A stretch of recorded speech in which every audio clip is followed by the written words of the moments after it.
pangalan po ng Iglesia ni Cristo, kami po ay malugod na bumabati sa lahat ng inaabot ng palatuntunan ito. Kami po ay nagagalak na muli sapagkat makakasama namin kayo sa gagawin nating pagtalakay ng mga salita o aral ng ating Panginoon Diyos. Ito po ang inyong lingkod, ang kapatid na Michael Sandoval, at makakasama natin ngayon sa pagkakataong ito ay si kapatid na Bobby Fernandez. Maraming salamat, kapatid na Michael. Binabati po namin ang lahat ng mga kapatid sa distrito po ng Mangagoy, Surigao Sur.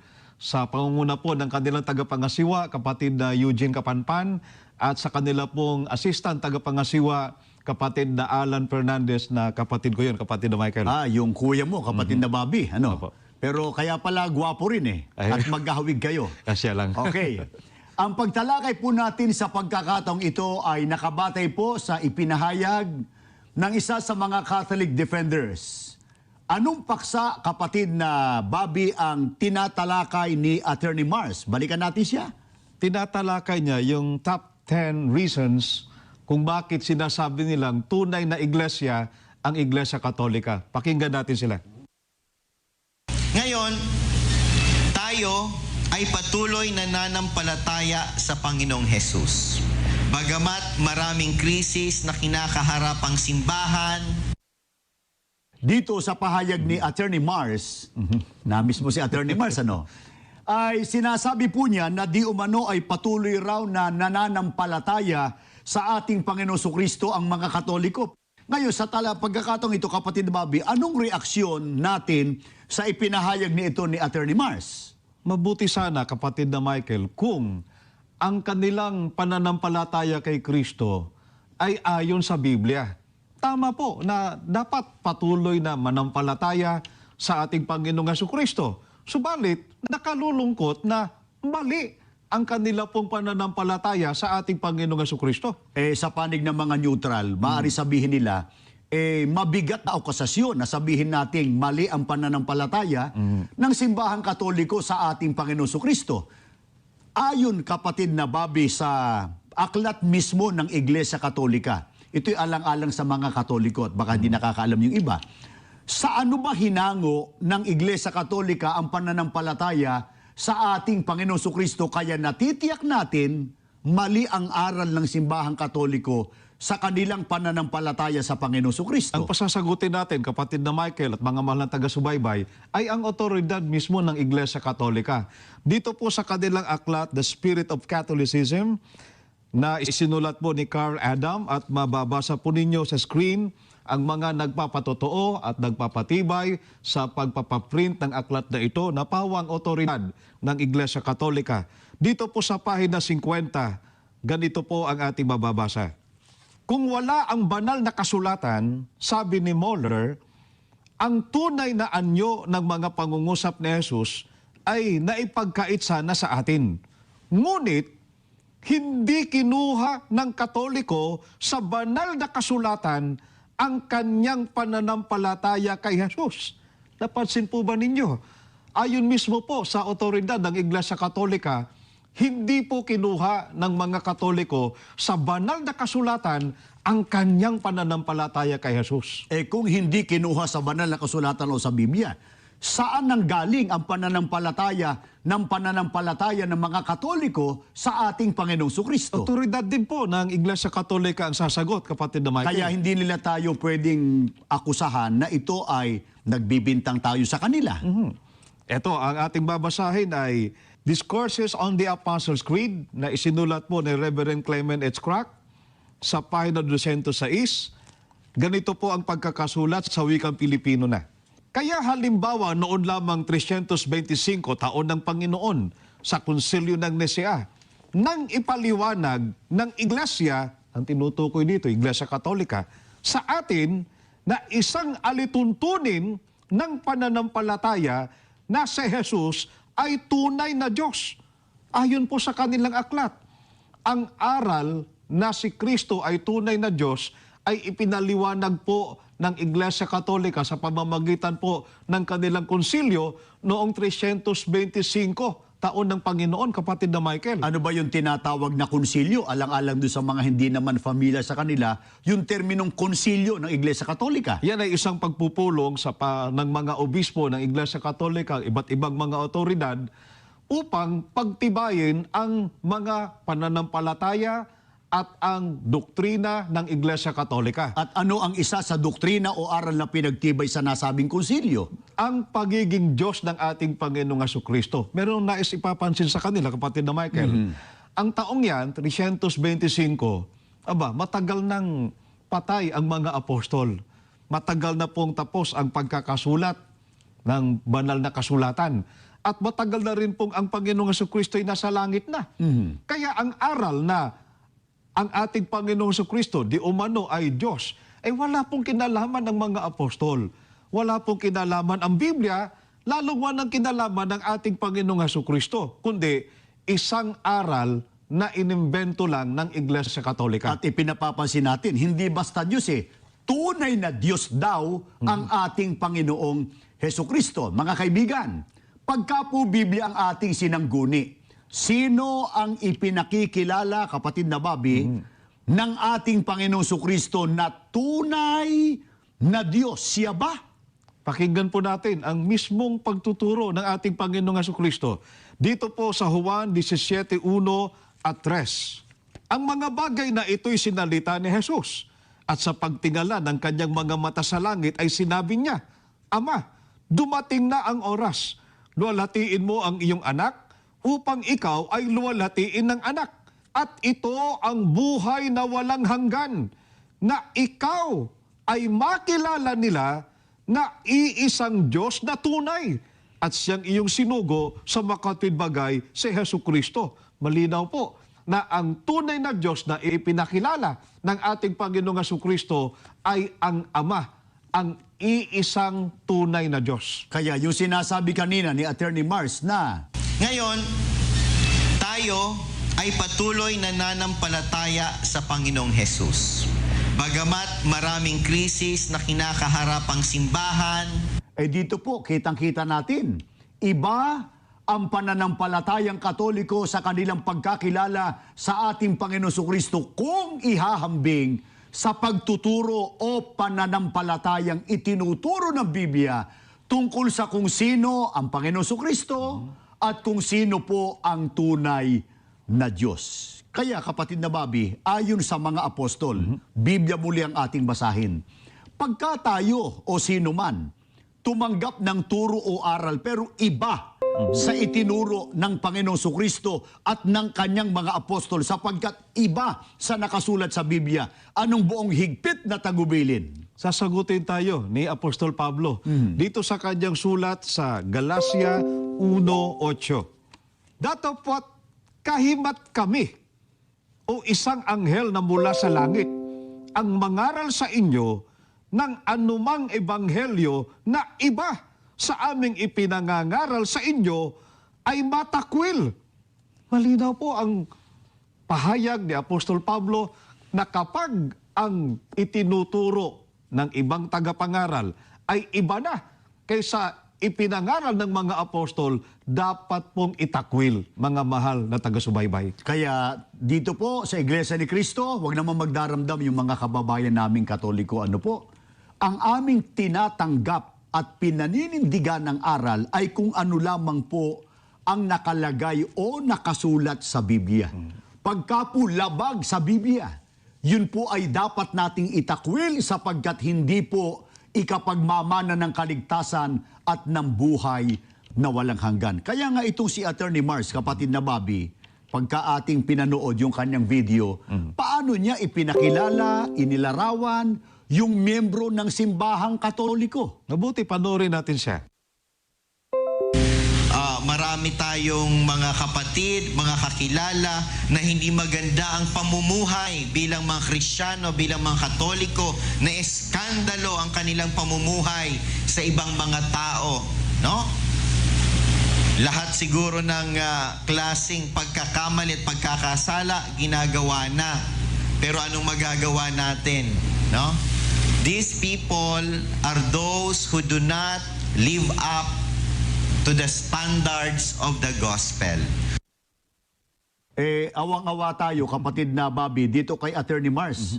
Dahil sa batay sa kanya, yan daw ang uri, yan ang uri ng mga miyembro ng simbahang Iglesia Katolika o mga Katoliko. Kaya maging si Jaime o si James Cardinal Gibbons, naging arsobispo ng Baltimore at meron siyang aklat na isinulat na ang pananampalataya ng ating mga ninuno. Kapatid na Bobby, ayon mismo dyan sa otoridad ng simbahang Katoliko, anong kanyang pagtatapat sa uri ng mga kaanib sa Iglesia Katolika? Mabuti, basahin natin ang nabanggit yung aklat, ang pananampalataya ng ating mga ninuno. Siguro pakita natin yung mismong picture ni James Cardinal Gibbons. Ito po, si James Cardinal Gibbons na sumulat ng aklat na ito. Ganito pong ating mababasa sa pahina 30. Nalulungkot akong ipagtapat na ang kabulukan sa moral ay malimit na nasusumpungan sa sinapupunan ng nagsasabing sila'y Katoliko. Di natin maipipikit ang ating mga mata sa harap ng katotohanan marami sa kanila. Ang di nabubuhay ayon sa mga ipinag-uutos ng kanilang iglesia, kundi bagkus nagiging sanhi pa ng kalungkot-lungkot na eskandalo. Dapat na ang mga eskandalo'y dumating, ngunit sa aban niya na magiging daan ng mga ito. Tinatanggap ko rin naman na ang kasalanan ng mga Katoliko ay lalong karimari-marim sa mata ng Diyos kaysa kasalanan ng nahihiwalay nilang mga kapatid sapagkat lalong maraming grasya ang sinasayang nila. Hindi po kami ang nagsabi nito, mga kababayan. Binasa lang po natin ang aklat na sinulat ng otoridad ng Iglesia Katolika. Kung itanong nila sa atin, lalo sa panig ng mga neutral na hindi naman Katoliko, o kung may mga nanonood na Katoliko, bakit nagkaganyan ang mga kaanib sa simbahang Katoliko? Anong nangyari, kapatid na Bobby? Aba, sila raw ang dapat sisihin. Sino sila? Ang mga Katoliko o ang mga miyembro ng Iglesia Katolika. Pakinggan natin siya. Huwag po nating sisihin ang simbahan sa mga taong nagkakasala dahil sila po ang may gusto nun, hindi ang simbahan. Amen? Ang tingnan natin yung mga taong nananatili sa kanilang pananampalataya, sa kanilang pag-asa at pag-ibig sa Diyos. Tanungin na kita, kapatid na Bobby, bakit nagkaganyan kababa ang uri ng mga kaanib sa simbahang Katoliko? May sagot po ang Biblia sa katanungan yan, kapatid na Michael. Pakinggan po natin dito po sa Roma 1:23 hanggang 25 at 28. Nang talikdan nila ang kadakilaan ng Diyos na walang kamatayan at sambahin ang mga larawan ng taong may kamatayan, ng mga ibon, ng mga hayop na may 4 na paa, at ng mga nilalang na nagsisigapang. Kaya, hinayaan na sila ng Diyos sa kanilang maruruming pita hanggang sa magumon sila sa paggawa ng kahalayan sa isa't isa. Tinalikdan nila ang katotohanan tungkol sa Diyos at pinalitan ng kasinungalingan.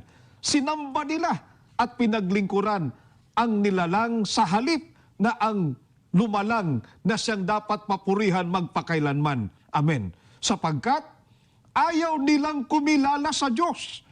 Hinayaan sila ng Diyos sa kanilang masamang pag-iisip at sa mga ditumpak na asal. Napansin niyo po ba, mga kababayan? Ang ugat palang dahilan ng pagsama ng tao ay ang ginawa po nilang pagtalikod sa ating Panginoong Diyos. Ang sinamba po nila ay ang mga larawan, hindi ang tunay na Diyos. Teka, kapatid na Bobby, pagka binabasa natin ang talatang yan na sinasabi ng mga Catholic defenders, may hindi kami sumasamba sa mga larawan o imahin.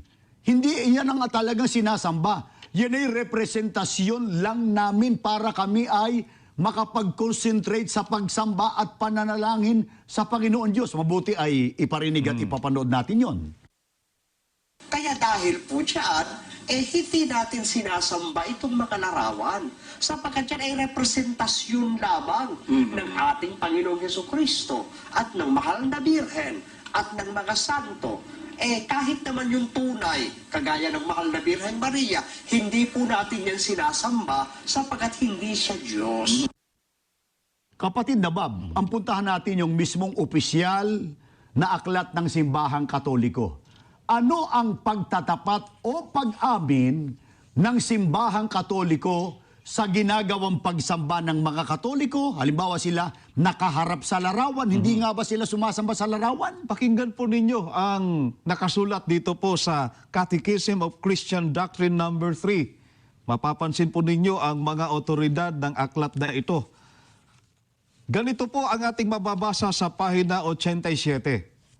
Dapat ba nating sambahin ang mga banal na larawan? Dapat tayong magkaroon, lalo nang sa ating mga simbahan, ng mga larawan ng ating Panginoon, tulad din ng sa pinagpalang birhen at mga santo. At dapat natin silang bigyan ng kaukulang paggalang at pagsamba. Kaya yung sinasabi po nila, hindi nila sinasamba ang larawan, sinasabi lang po nila yon. Pero sa katotohanan ay ginagawa po nila ang pagsamba sa larawan at aminado po ang kanilang otoridad. Talagang sinasamba po nila ang larawan, kapatid na Kaya Michael. sana ay huwag malimutan ng mga sumusubaybay sa atin ang ugat na dahilan ng mga kasamaan, katampalasanan sa daigdig na ito ay ang maling paraan po ng pagsamba ng mga tao sa Panginoon Diyos. Nahulog sila sa pagsamba sa mga imahen o mga larawan sa halip na ang bigyang kalwalhatian ay ang ating Panginoon Diyos. Kaya nga pagdating ng araw ng paghuhukom, kapatid na Bobby, ngayon pa lang, anong pasya, desisyon ng Panginoon Diyos sa mga taong nahulog sa pagsamba sa mga imahen o larawan? Sana kapag binabasa natin ang talatang ito, kapatid na Michael, ay huwag sanang magdaramdam ang ating mga kababayan sapagkat ang babasahin po namin sa inyo, mga mahal na taga-subaybay, ay katotohanan nakasulat po sa Biblia. Dito po sa Apokalipsis 21, talata po'y 8. At bago mo basahin, kapatid na Bobby, naalala ko lang, ang Bibliang yan, anong salin yan? Ito po ay Magandang Balita Biblia. At sino ang nagsalin yan sa Pilipino? Pinagtulungan po itong isalin ng mga otoridad ng Iglesia Katolika at ng mga Protestante. Pakinggan po ninyo ang pahayag sa talatang ito. Subalit, malagim ang kasasapitan ng mga duwag, mga taksil, mga nagpasasa sa kasuklam-suklam na kahalayan, mga mamamatay tao, mga mapakiapid, mga mangkukulam, mga sumasamba sa Diyos-Diyosan, at lahat ng sinungaling. Sila'y ibubulid sa lawa ng naglalagablab na asupre na siyang pangalawang kamatayan. Mga mahal na taga-subaybay, hindi po kami ang naglagda ng pasyang ito. Napakalinaw po ang ating binasa ayon sa Biblia. Malagim ang kasasapitan ng mga sumasamba sa Diyos-Diyosan. Sila po'y ibubulid sa lawa ng naglalagablab na asupre na siyang pangalawang kamatayan. Sa makatwid, yun mismong pagsamba sa mga larawan ay sapat ng dahilan upang ang tao po ay parusahan sa araw ng paghuhukom. Sana, inuulit natin, ay huwag magdamdam.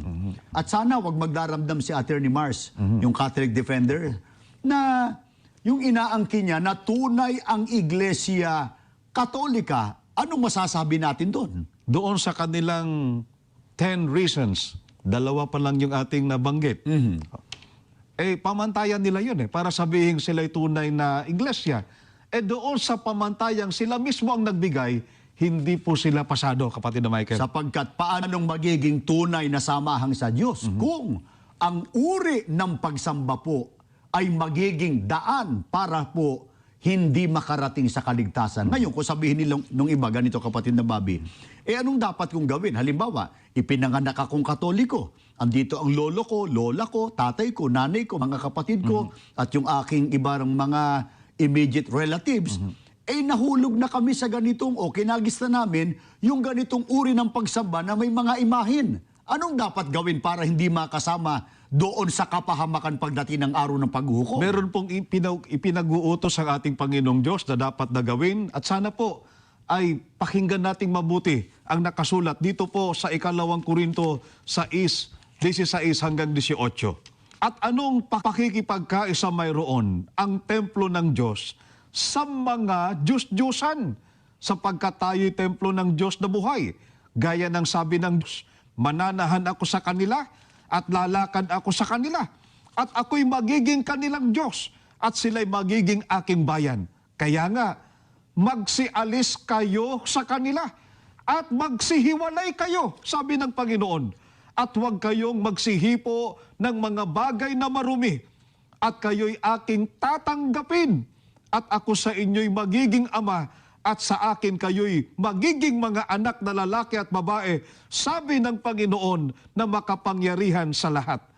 Tiyak na tiyak at napakaliwanag po ang utos na ito ng ating Panginoong Diyos sa mga taong hanggang ngayon ay sumasamba pa sa mga Diyos-Diyosan. Ang sabi po ng Panginoong Diyos, magsialis kayo sa kanila at magsihiwalay kayo. Sa makatwid, ayaw po ng ating Panginoong Diyos na ang tao'y manatili sa Iglesia Katolika, Apostolika Romana. At doon mismo sa talatang binasa mo, kapatid na Bobby, ano ang matibay na pangako ng Panginoon Diyos pagka ang tao sumunod sa kanyang utos na yan? Silaan niya ay magiging anak niya at ang Diyos ang magiging ama nila o magiging Diyos nila. Pero sapat na ba, kapatid na Bobby, na ang tao ay umalis sa maling relihiyon at itinigilan na yung maling paraan ng kanyang pagsambat paglilingkod na kanyang kinagisnan? Anong dapat gawin ng tao para siya makasiguro sa pagmamana ng kaligtasan? Ay dapat natiyakin ng tao na kasama po siya doon sa mga tinubos ng dugo ng ating Panginoong Jesucristo. Sapagkat ganito pong ating mababasa dito po sa Efeso 1:5 at 7.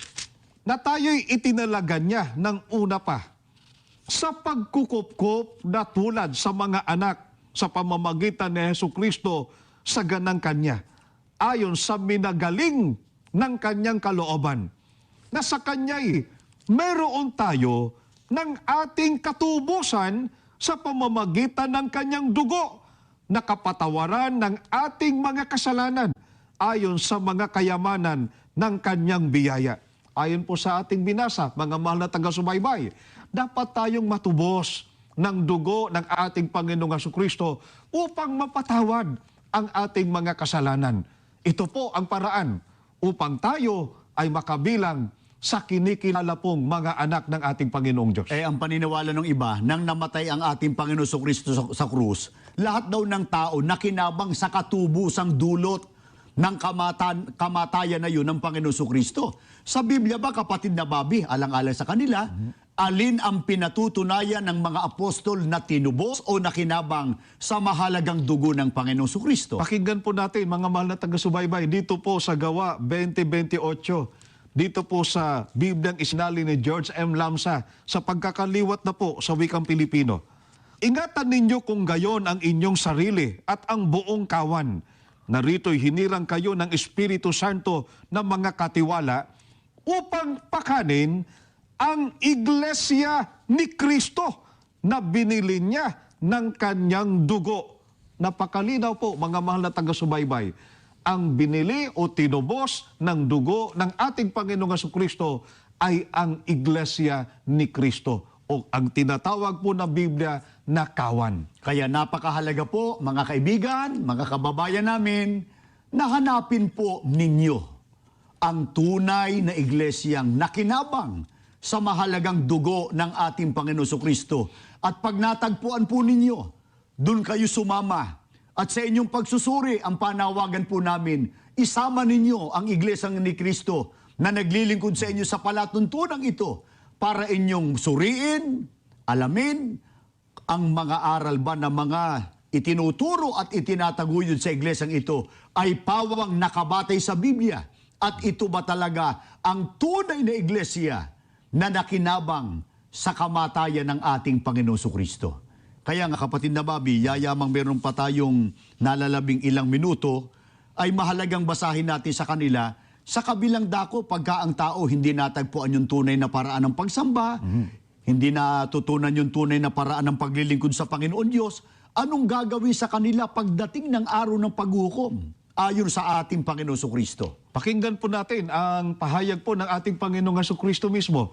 Dito po sa Mateo 13:40 at 42. Kung paano ang pagtipon sa mga pansirang damo at pagsunog sa apoy, gayon din ang mangyayari sa katapusan ng sanlibutan at sila'y igagatong sa kalan ng apoy.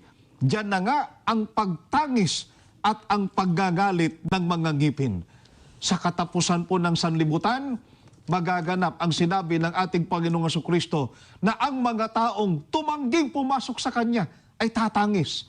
Tatangis po sila sapagkat sila'y igagatong sa kalan ng apoy. Sa makatwid, hindi po maliligtas ang mga taong tumangging pumasok sa tunay na iglesia. Kaya tayo ay nananawagan, kapatid na Bobby, sa lahat ng mga inabot ng palatuntunang ito, sana po patuloy kayong magsuri sa mga aral na aming itinataguyod. Maaari po kayong magtungo sa pinakamalapit na gusaling sambahan ng Iglesia ni Cristo para magkaroon kayo ng malalim na pagkaunawa at kabatiran sa mga aral ng Diyos na aming itinataguyod sa kapakanan po ng ating